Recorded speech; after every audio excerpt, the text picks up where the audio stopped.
They say when you play Notre Dame, you play its history too.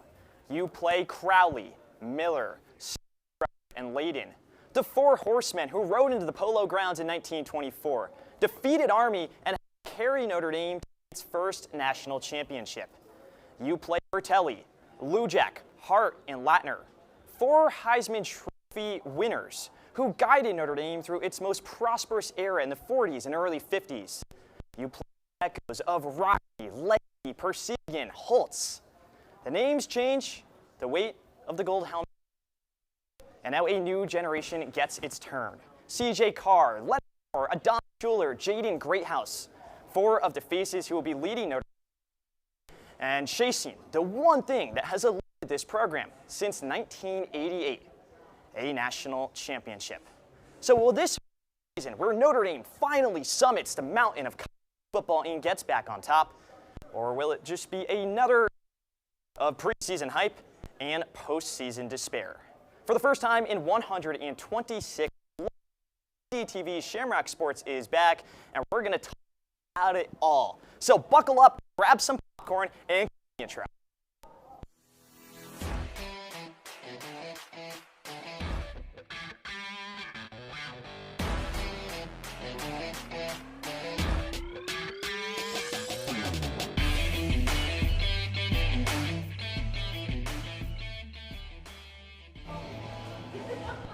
Well, welcome into the second floor of the Duncan Student Center. I'm Chris Dailey alongside some of my best pals, Zach Wirth and Ethan Laslo. Fellas, so happy to be back in the land of opportunity, the second floor of the Duncan Student Center. It's good to be here. So great to be back, Chris. Yeah, well, we got a lot to talk about. There's a lot of high expectations for this Notre Dame football team this season, and a lot of it stems from the fact that they have a Heisman hopeful under center. Second-year starting quarterback C.J. Carr returns after being one of the most efficient passers in all of college football a season ago, and most major bookies have him as the odds-on favorite to win the Heisman Trophy.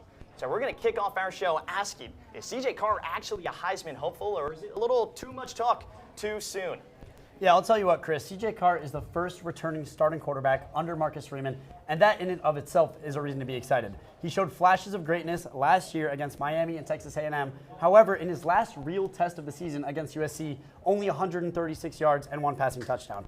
He is poised to make a sophomore leap this year as the offense transitions a bit into more of a passing offense. And while the hype is there, I think Heisman favorite at this point is just a little too much. You look at the Heisman pool with guys like Dante Moore, Julian Sain, Jeremiah Smith, and while C.J. Carr is a great player, favorite at this point is just a little too much.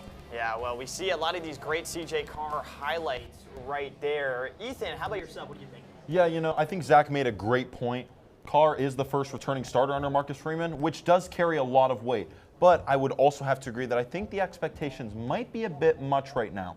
Not to say that he's not a Heisman contender, because he certainly is, but I would say that with the long list of guys that could make a run at that award, the favorite is a bit too much for C.J. Carr. However, he did significantly improve down the stretch last season. In fact, by the end of the season, he ranked 5th in QBR among all starters at the FBS level at 168.1.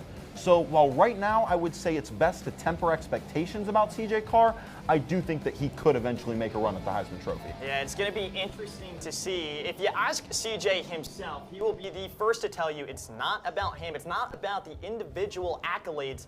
It's about the team. And speaking of the team, they were 10-2 last year, 2 early losses and 10 consecutive wins. They were left out of the college football playoff. There was a lot of dialogue about that decision, but after the fact, here in the offseason, there's been a lot of chit-chat about whether Notre Dame can actually compete for a national championship this year. They're ranked 4th in the country. So, fellas, is this actually a national contending team? And with how much media hype Notre Dame has coming into the year, would anything less than a national championship appearance, let's say, be considered a bust of a season? I think that the media hype is pretty warranted, Chris. But I would have to say a Final Four appearance has to be the bare minimum for this Irish squad. A national championship appearance is what they should really be striving for. Notre Dame returns the most talent of any team in college football.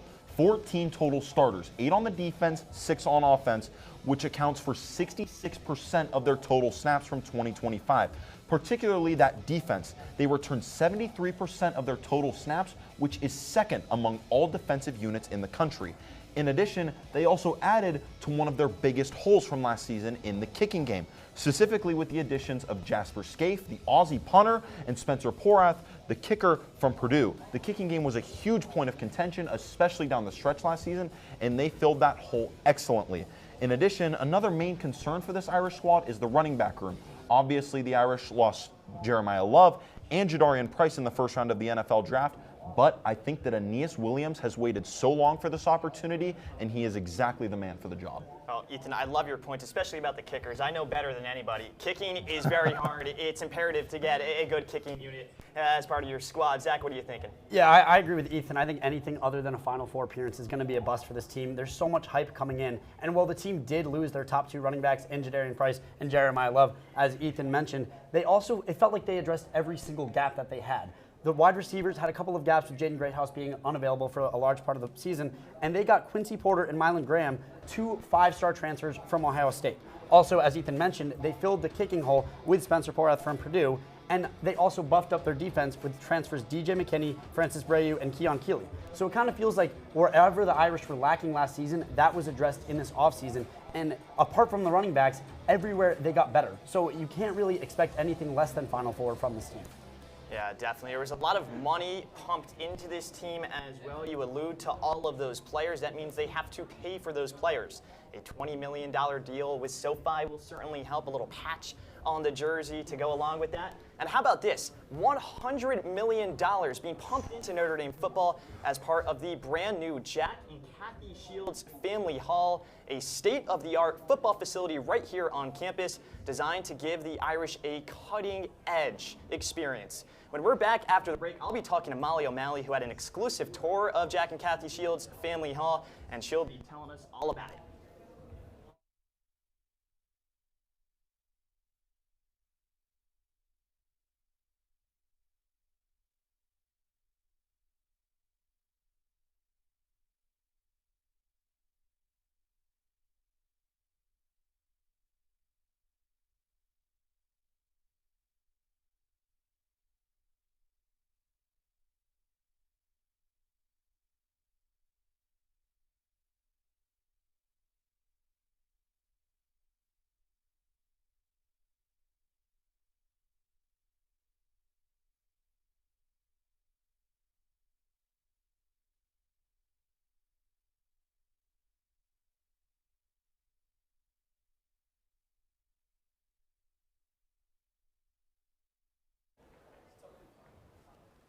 Welcome back to the second floor of the Duncan Student Center, and welcome back to the first edition of Shamrock Sports for the 2026-27 academic school year. Chris Dailey alongside Molly O'Malley. Molly, so pumped to be with you. Feels good to be back. It feels so good to be back, Chris. I mean, just being here, it just feels like home. It really does. And speaking of home, Notre Dame football has a new one. You got an exclusive tour of Shields Family Hall. I'm really curious. What was your first impression upon walking into the doors? Oh my gosh, talk about just a beautiful facility. My first impression was almost overwhelmed. I felt like I was like an unreal experience. It was just such incredible.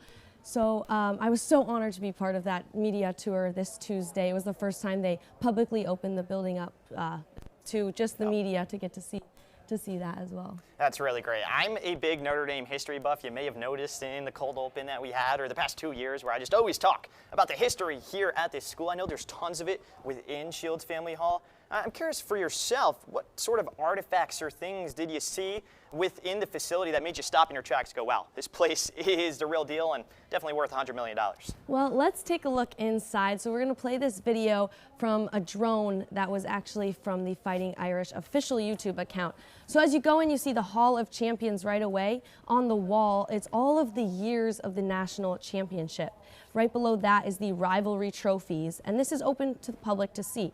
On the side, there's a room for award winners, highlighting the 7 Heisman Trophy winners produced out of Notre Dame's. And then you walk through and you just see the ambiance, the energy, the design, and the vibe that is throughout this facility. And then, of course, in order to play like a champion today, you have to recover like a champion as well. Very important. There's the training room, the tubs, just the sports science and technology that went into this was so impressive. Then, of course, the rock, the center of this whole facility, where the blood, sweat, and tears is the weight room. And I was just so blown away at everything that's included, all the details as well.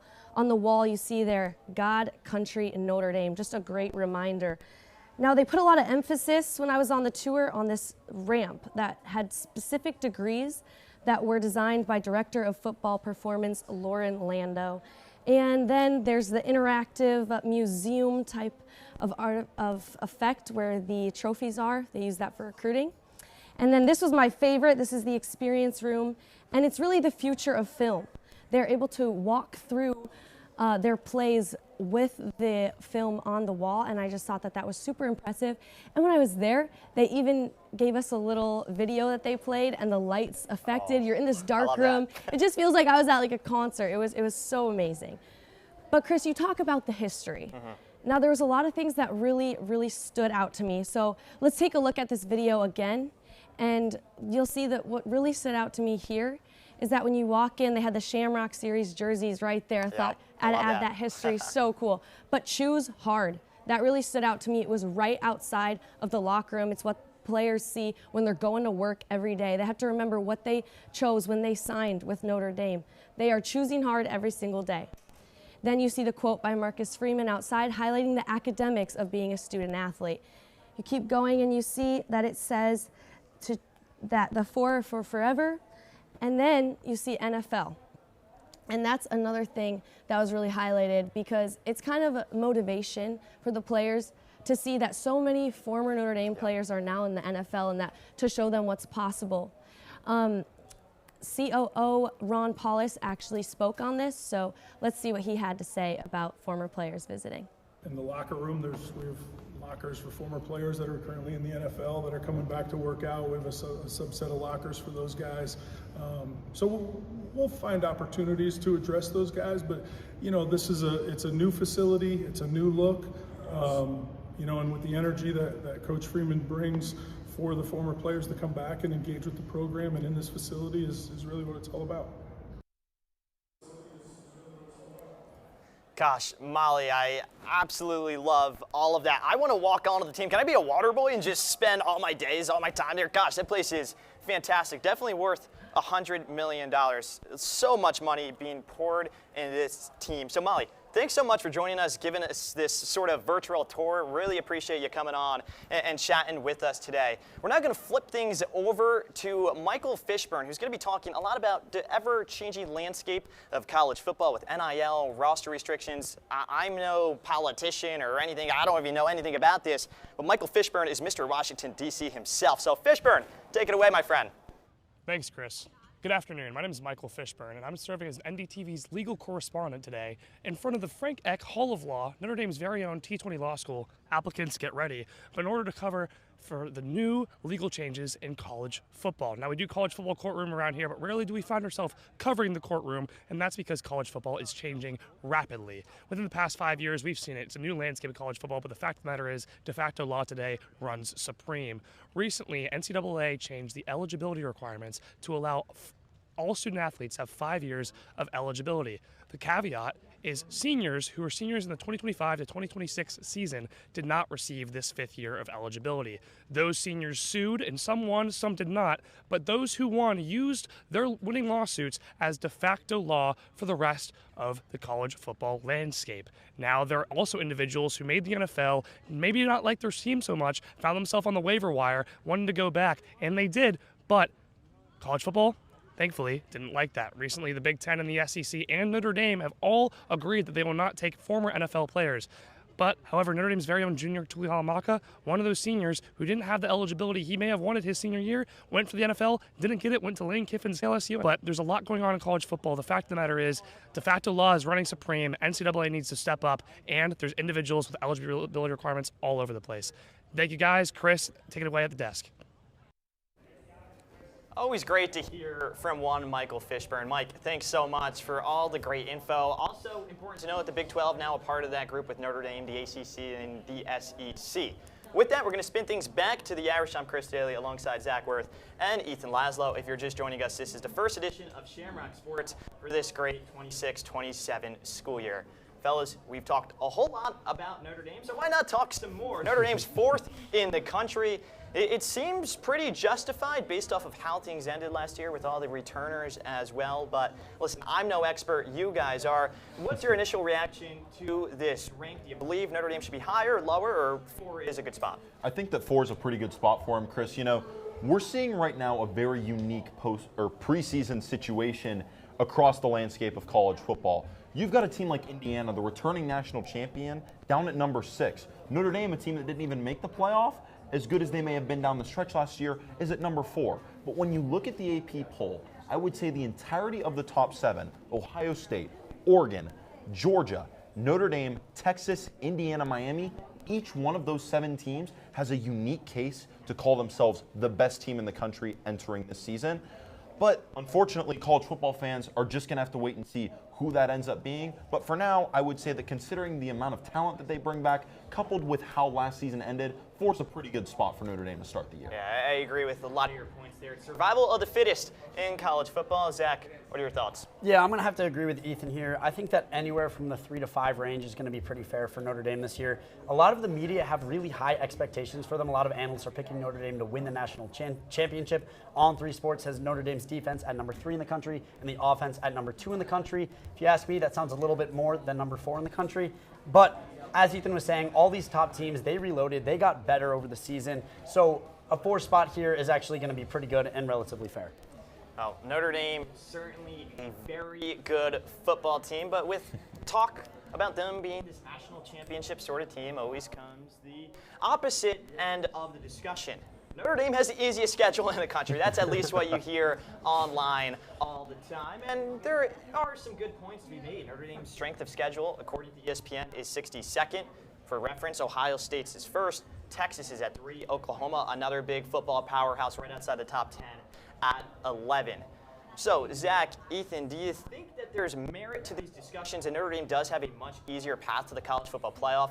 Or do you think maybe it stems from the jealousy, considering Notre Dame's also the most polarizing team in all of college football? Yeah, I'll tell you what. Well, the Notre Dame schedule is not an SEC schedule. It's nothing difficult at all. It is a little bit harder than people think. They play as many top 25 teams as the Georgia Bulldogs, and they play more than Miami. And, well, there are only 3 top 25 teams, and that's BYU, SMU, and Miami. There's also a chance that later in the season, Navy ends up ranked. They could even end up as the group of 6 team in the playoffs this year. Additionally, the Wisconsin game, week 1 at Lambeau Field, could prove to be a trap game. We'll talk more about that next week. But Wisconsin last year played spoiler a little bit, upsetting a couple of ranked teams. So not a cupcake schedule, but definitely something to watch. And it's important to note with Wisconsin as well, Luke Fickell is the head coach at Cincinnati when Marcus Freeman was defensive coordinator. Those two know each other very well, and that's going to be a really tense game at Lambeau Field. Ethan, what are your thoughts here? Yeah, you mentioned Luke Fickell being at Cincinnati, and when Luke Fickell was the head coach at Cincinnati, they came into South Bend, upset the Irish, but we'll have to wait until next week to see how that plays out. As for Notre Dame's schedule, I think that it is a little bit tougher than some people give them credit for. However, it's also just in general a better path in terms of how the schedule is laid out compared to previous years. Marcus Freeman, during his time as head coach at Notre Dame, has shown that his teams sometimes need a little bit of time in the early season to heat up. Last season was a prime example of that with the 2 early, even though they were close, losses to Texas A&M and Miami. However, this season they don't play a currently ranked team until October when they travel to Provo to take on BYU. BYU starting the season at number 14, along with Miami at number 7 and SMU at number 19. And Zach, like you mentioned, Navy also getting a little bit of credit, receiving some votes in the preseason AP poll. But overall, I think that this is a bit more favorable of a schedule in terms of Notre Dame wanting to make a run to the postseason compared to previous years, specifically because they're going to get that time to heat up. Yeah, it's funny, you guys weren't here 2 years back, both of you sophomores, I'm a junior. I think I'm most scared for Rice at this point. It's like an NIU-esque sort of game early in the season. But hey, we talked a whole lot about Notre Dame. Now let's broaden the conversation because we have touched on a few of these teams in the AP poll, and there's 25 really solid teams, and then even some not in the poll that maybe should be. Are there any teams around the country that you see as underrated, and then on the flip side of the coin, any overrated teams in a lot of these media discussions and polls to start the year here? Yeah, I'll tell you what, the team that I'm going to say is overrated is going to be the USC Trojans. Lincoln Riley has a 6-13 record against top-ranked teams, and when you are playing 3 of them in Oregon, OSU, and IU, you're going to have to win those games. USC right now is ranked number 14, which I think based on their roster, they had the number 1 recruiting class in 2026. Based on the roster, 14, you could argue that's a little bit low. But when you look at the teams they have to play and you look at how they've done with Lincoln Riley as their coach against those teams, you can't pick them to win more than 1. They're going to drop from 14. They're overrated. In terms of a team that I think is underrated, I'm going to go to the Miami Hurricanes, the national champion runner-ups last year. They did lose Carson Beck and Ruben Bain. However, they still have Malachi Toney, their best offensive producer, and they added Darian Mensah, who is arguably the number 1 offensive quarterback transfer. The offense got a boost while the defense is still lacking a little bit. We'll see if Miami is able to make the switch in their program there. If they are, which with the schedule that they have, which is a whole lot easier than Notre Dame's, they'll have time to make that transition. And when they do, I think that they could be a top team in the country. Zach, Notre Dame played a lot of teams and a lot of great players last season. Malachi Toney impressed me the most. I think Miami's going to be a real good team this year as well. Ethan, how about yourself? You know, Chris, I think that one team we touched on a little bit earlier that I think is not getting nearly enough credit going into the season is Indiana. The Hoosiers were last season's national champion, a perfect record, entering this season at number 6. And a lot of that has been credited to the amount of roster turnover that they have. But what I would argue is that Curt Cignetti, the head coach of Indiana, has built his coaching philosophy on roster turnover. In the modern era of NIL and the transfer portal, arguably no coach has taken more advantage of that than Cignetti. And this season, he brought in arguably the best quarterback in the transfer portal in Josh Hoover from TCU, and I think the Hoosiers aren't getting nearly enough credit entering this season. On the flip side, I would say that the 8th-ranked Texas A&M Aggies are a little bit overrated coming into this season. Not to say that they won't be a good team, but I don't think they'll be as great of a team as a lot of people say they will. They lost so much talent after last season, losing a school record 10 players to the NFL draft, including arguably their best offensive weapon in Casey Concepcion to the Cleveland Browns. They also lost Chase Besantis on the offensive line and Cassius Howell off the edge, who was a force to be reckoned with. However, they do return their young quarterback, Marcel Reed, who was one of the better young quarterbacks in the entire country last year. So he could be a very interesting X factor for this Aggie team. But at the end of the day, Texas A&M historically has just been a program that can't seem to win the games that matter most, and I think that unfortunately that trend's going to continue. We shall see for Texas A&M. For the Indiana point too, you're the national champions. You should be number 1. I feel like that's a little unfair. I feel bad for the Hoosiers in that regard. So sorry to Dylan Wallace, one of our great advisors here, who is an IU alum as well, big Hoosiers fan. That's enough football talk for now. We're going to take a bit of a break, and then we'll be back with some season predictions and national title predictions in maybe a few minutes or so. But for now, we're going to turn our attention to the pitch and to the court. We'll be talking soccer and volleyball with Andi Lopez and Payton Dymek after the break.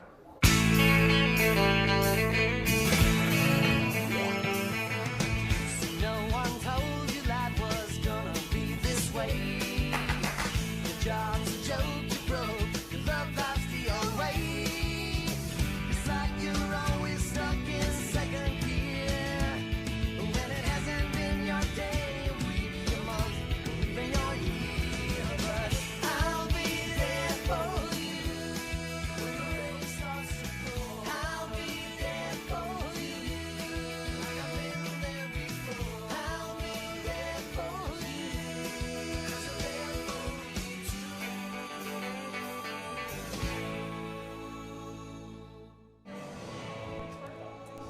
And welcome back to the second floor of the Duncan Student Center. We did a bit of a switcheroo, and all of a sudden we got the queen bee of volleyball, Payton Dymek, and Andi Lopez, our women's soccer expert. Ladies, so happy to be back. It's Shamrock Sports. So excited to be talking with you guys. I'm really excited. I think this year is going to be big for both women's soccer and volleyball. Yeah, I let's agree. go. Well, we've got a lot to dive into, and we're going to start with a little bit of women's soccer. High expectations to start the year, much like the football team. In fact, a little greater. They were number 2 coming into the year, had some injuries. Izzy Angle, Annabelle Chukwu, they haven't really been playing, and all of a sudden the team has faltered and haven't really been playing up to par. So, Andi, talk us through the early bits of the season so far and what's maybe gone wrong for this Notre Dame women's team. Yeah, of course. So like you said, the Irish started out number 2, just like they did last year. And, you know, after these first 5 games, it's pretty clear to see that this season is looking a little bit different. Throughout last year, they were able to really keep that number 2 spot throughout the season. And then this team, after 4 ties and 1 win against Murray State, have dropped down to number 25. And obviously that's not really where we expected them to be, but I think a lot of it can be chalked up to the fact that they're not exactly the same team that we had last year. You know, we have a lot of injuries. On the offensive side, we've lost 2 really, really strong offensive players. We lost Annabelle Chukwu and Izzy Angle, who was Offensive Player of the Year last year. And then as far as the midfielders, we still don't have Grace Restovich back. Still hasn't come off of that injury from last year. And then Morgan Roy on defense, who wasn't necessarily a key player at the beginning half of the season, but really came into her own. She's now out after that Samford game. And then there was 2 games this season where, you know, our star, or the Irish's star goalie, Sonoma Kosika, was out for 2 games. And thankfully she's back, and hopefully she's back to stay, but, you know, obviously not an ideal situation for these first couple. Yeah, it's very tough. And even Tessa Knapp that we didn't mention, she was a star freshman last year, and Tessa Knapp now injured as well. Just a quick follow-up question, because we're going to talk about some predictions with football, but I'm a big soccer guy. I'm curious. Right. We got World Cup fever after the summer as well. Do you think Notre Dame can rebound and at least make a run in the ACC tournament and NCAAs? I know we're talking months from now, but what are you thinking here early in the season? Right. I mean, now they've, like you said, they've dropped down to number 25. So I think they really have their work cut out for them.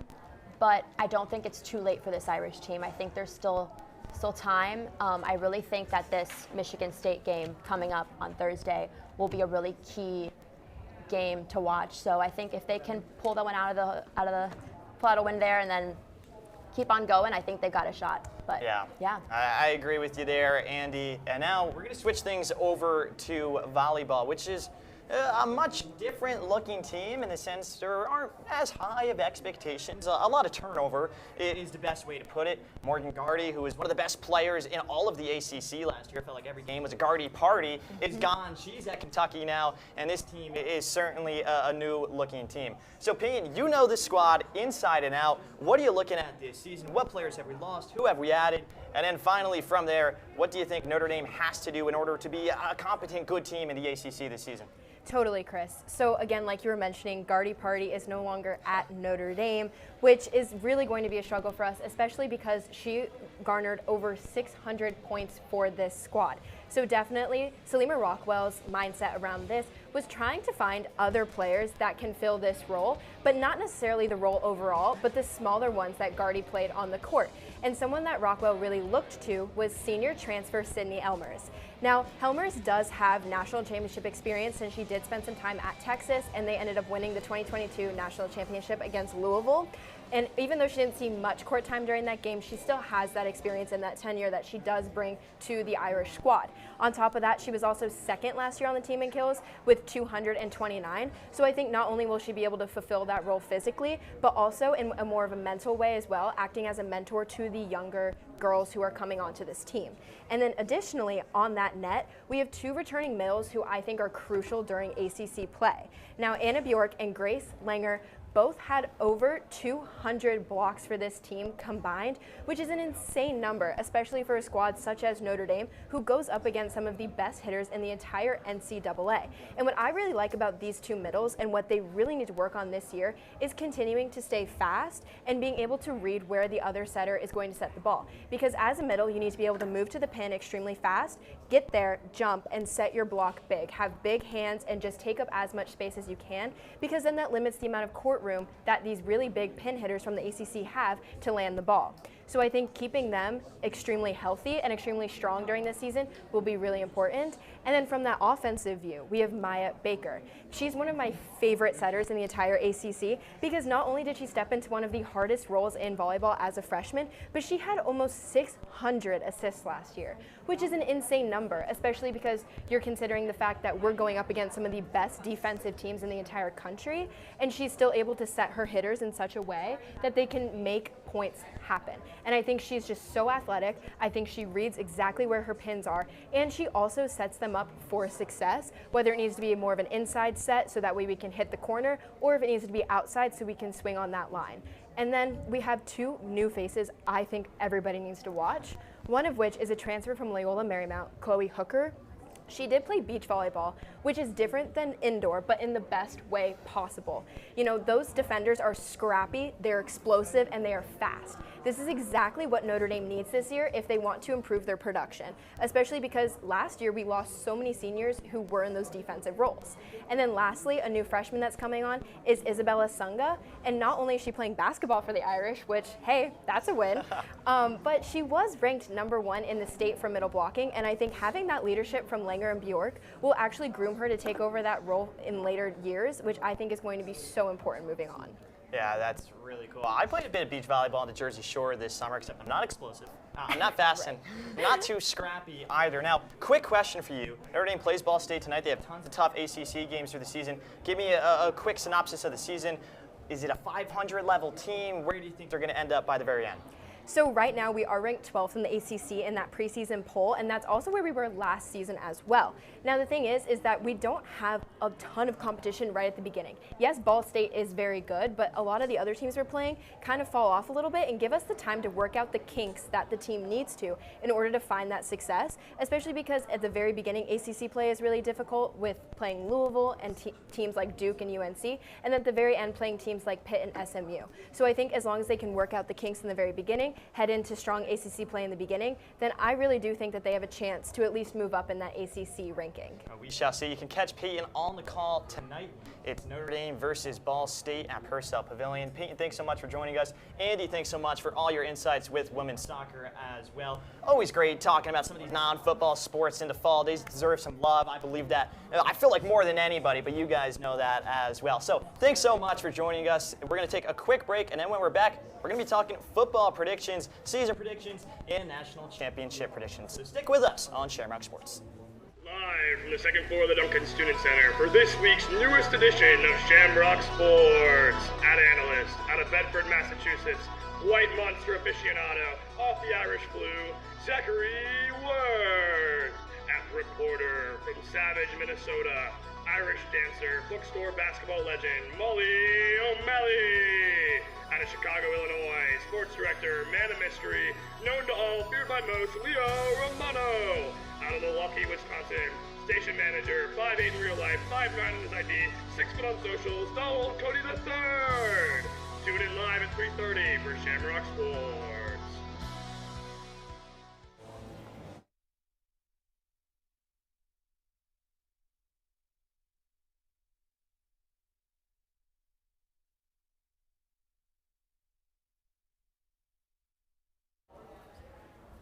Welcome back into Shamrock Sports. What a beautiful day it has been here on the second floor of the Duncan Student Center, chopping it up about all things Notre Dame football, and we are not done yet. We got to talk through our season predictions, and we're going to kick it off with Ethan Laslo. Ethan, what are you looking at for Notre Dame this year? Where do you think they'll finish by the end of the 12 games? Well, Chris, there's a lot of hype surrounding Notre Dame. A lot of people saying, oh, well, they play this many top 25 teams. A lot of people saying their schedule's not strong enough.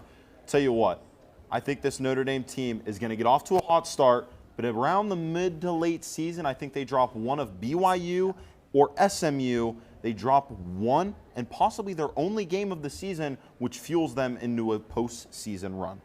Okay, I like that a lot because I am going 11-1 for Notre Dame as well. I think this team has all the talent in the world. I think Marcus Freeman is actually a top 3 coach in college football. Really maybe just depends on the day, to be quite frank there. But the altitude of BYU. Michael Fishburne and I will be traveling for WVFI. Maybe it's going to be tough out there. I feel like the Irish are destined to lose one. It's so hard to be perfect. If I have to choose a game, it's going to be BYU. It's going to be Catholics versus Mormons. Give me the Cougars. But I do think the Irish will be making the college football playoff. And then from there, we'll see what happens. Fingers crossed, as fate has it, Notre Dame wins the national championship. But hey, we'll talk about that come December, hopefully. Molly, what are you thinking here? Sorry, guys. Give me Notre Dame 12-0. No question, no doubt. That's right. Leave no doubt. That's been Marcus Freeman's motto all offseason, all year. Give the CFP no reason to leave Notre Dame out of the playoffs. No game, just don't lose. That's the motto. Yeah, well, they left a lot of doubt last year, and that's why they didn't make the college football playoff. Now, Zach, what are you thinking? Yeah, I'm agreeing with Molly here. I think that Marcus Freeman has these boys fired up and ready to go, especially to start the season. I think that the Wisconsin game and the Rice game are going to get them geared up and going, and they're going to be full steam ahead the rest of the year. I'm going to pick them to go 12-0, making the college football playoff with a top seed. Wow, okay, so 12-0 here, 11-1 here. Ethan, I like your prediction a lot, man. I think it's pretty good. Hey, now we're gonna flip things over to the greater world of college football. National championship predictions. It's always fun doing this. It's always a bit scary, too. You risk looking real stupid when a team like Indiana comes out of nowhere and wins it all. But we're gonna start with you, Ethan. Who do you have win the national championship? Well, Chris, let me tell you a quick story. My time as a college football fan has been plagued by tragedy between my early fandom for the Oregon Ducks and my current fandom of the Notre Dame Fighting Irish. It's been nothing but sadness. So this year, national championship, Notre Dame, Oregon. What happens in the game? I don't know. But what I can tell you is that both teams win the national championship. They can both claim one, and I'm finally happy. Notre Dame and Oregon, both national champions. You heard it here first. First co-national champion in the playoff era.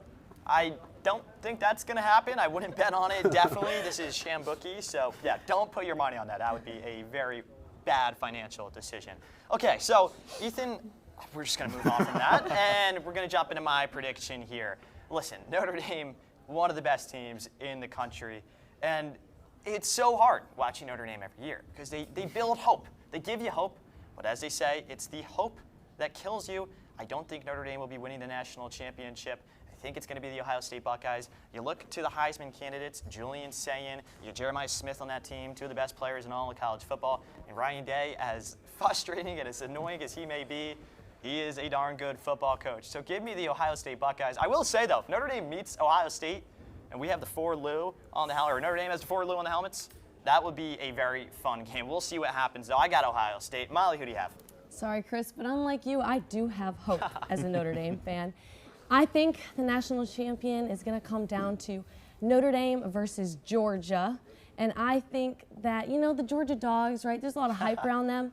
But it's not about the size of the dog in the fight. It's about the size of the fight in the dog. And I think the Fighting Irish have more fight, and they are going to be this year's national champions. I like that a lot. It's actually my favorite quote, so that's awesome. Love it, Molly. Zach? Yeah, Chris, I like where your head at is with the OSU pick. I'm going to pick them to make the national championship, but this is Shamrock Sports. There is no world in which that I don't pick the Notre Dame Fighting Irish to win the championship. Call me biased if you want. I picked them 12-0, and I'm picking them to win, completing the perfect season, 16-0. Do I think it's going to happen? Maybe. Do I want it to happen more than anything else in the world? Yes. Give me the Irish. Well, Zach, I would love for that to happen. I don't know if it will. I don't think it will. But, hey, we'll figure it out. We got many months of football ahead. It's the best time to be on this campus. For all the kids who are studying abroad right now, what are we doing? It's a football season. You got to be in South Bend. That's my 2 cents. Anyways, guys, it's been a great show. It's been great talking Notre Dame football with you. We'll have a show next week as well, exclusively for the Wisconsin game. So keep your eyes peeled for that. I want to just extend a huge thank you to the entire team, our fearless leader, Leo Romano. Also, a big shout out to David Owens, who worked this summer on cooking up some brand new graphics. They look spectacular. I mean, just kudos to David and kudos to the entire crew. It's great to see y'all. We're excited to welcome in some new faces with the club fair, a lot going on as campus as well. But with that, Ethan Laslo, Chris Dailey, Molly O'Malley, and Zach Wirth saying thanks so much for joining us. This is Shamrock Sports.